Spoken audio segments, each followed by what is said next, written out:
Wow, the market had its best quarter since I think it was 1987, and I see people on YouTube saying that as if it's meaningful. It doesn't mean anything. It's all right. So the market fell because it just happened to coincide with the calendar. It doesn't mean anything. The market was on the back on March 23rd, which 6 days later was the end of the quarter, or Q1. So from March 23rd until 30 June, the market went up nicely. Great. So that's the highest this quarter's ever had since 1987. Great. And that was what happened to coincide in 1987. The market came off what? The black market on, what was it? Black market? Was it October 22nd, 1987? I can't remember. But that was at and then in August, I think it was down in August of 87 too. I think the third quarter was down pretty good in 87. It kept falling until October. Then it just took off like a freaking banshee from hell for the remainder of the year, which is why, and I'm just going off this off my head. I don't know specifically if I'm getting my dates specifically right, but pretty doggone close.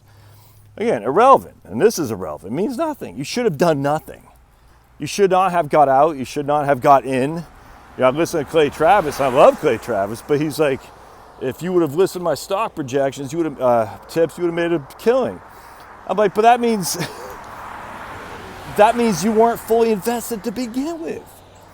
Because the only way you make a killing is by buying stuff on the cheap in order for it to rise. But that meant you had to have cash on the side. You see what I'm saying? That's what drives me up the wall.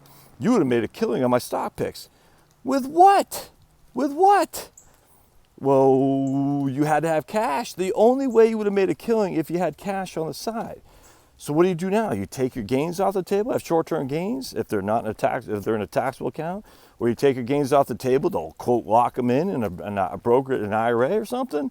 Well, now you're having cash on the side again, and that's market timing. That's speculation. Don't do that, man. I don't understand this whole thing. If you would have listened to my stock picks, you would have made a killing. That meant you missed from February 14th until March 23rd because you had cash on the side. Did anyone say that in February 14th? Get out now. I mean, if you could prove to somebody said February 14th, get out now, and then turn around on March 23rd and say, get back in. Well, they might, I highly suspect 5% of the population, if that did that. And then I'd want to see what they said in October 1st actually October 10th of 2007.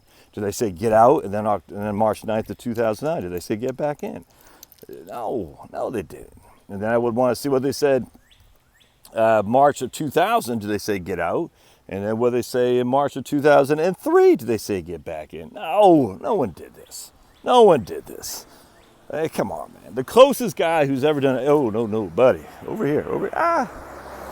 The closest guy who's ever done anything like that would be Bob Shiller, Robert Shiller over at Yale, all right? With his CAPE numbers that he talks about, cyclically adjusted price earnings ratio. But CAPE has been off for, 15 years now. Ed Easterling, I think it is, had read I can't remember the book, but I remember when we had gone to Phoenix back in 2012 for Easter, we just took a vacay there. Actually saw the Phoenix Coyotes play the Chicago Blackhawks in a playoff game. That was a lot of fun, actually. But anyway, we were sitting by a pool.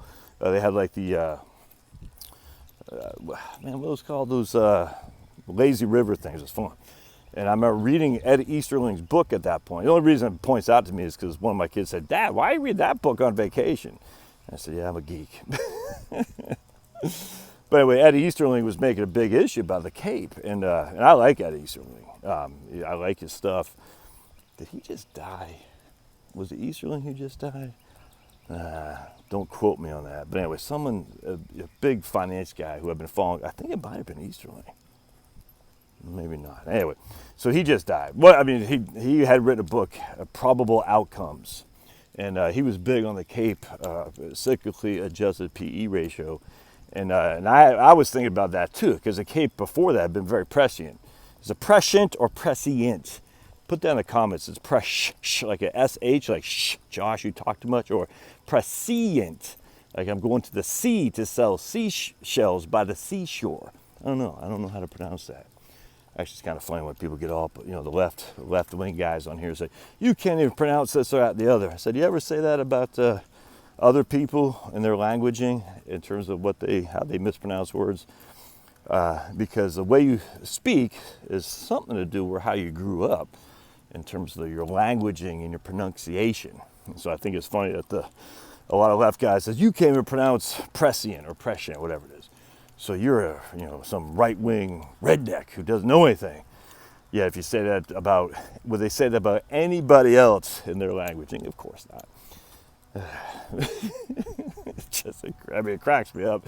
Oh no, you're offended by the way I pronounce Social Security. Oh my goodness.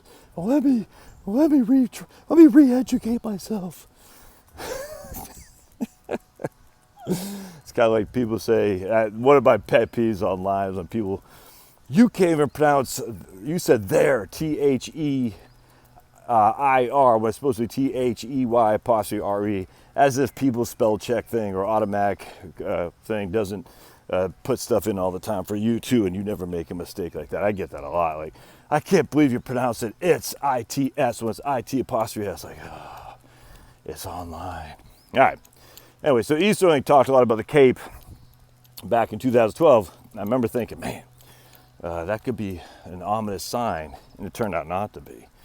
2012 to 2020, the markets just took off like a bat out of hell, regardless of what the Cape was. So, at the end of the day, the last quarter is meaningless. I mean, it's good. I'll take it.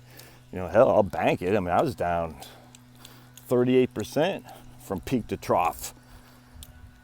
Is that trough or tro? Trough.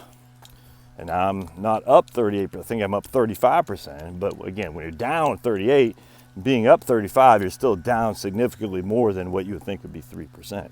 Losses hurt more than gains help. So you always got to keep that in mind. And the reason for that is because you have a finite loss. You lose 100%, you're out. You're out.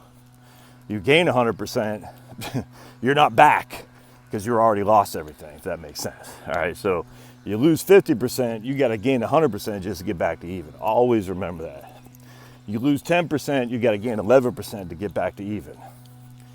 And that's the nature of losses versus gains. So anyway, it's no big deal about the market being the biggest quarter since '87. I mean, I hope that you stayed in the market to benefit from it, but I hope you never got out of the market to make big gains in the stock market as of March 23rd, because that means you missed a lot of growth for the previous, however long you've been out. All right, we'll see you.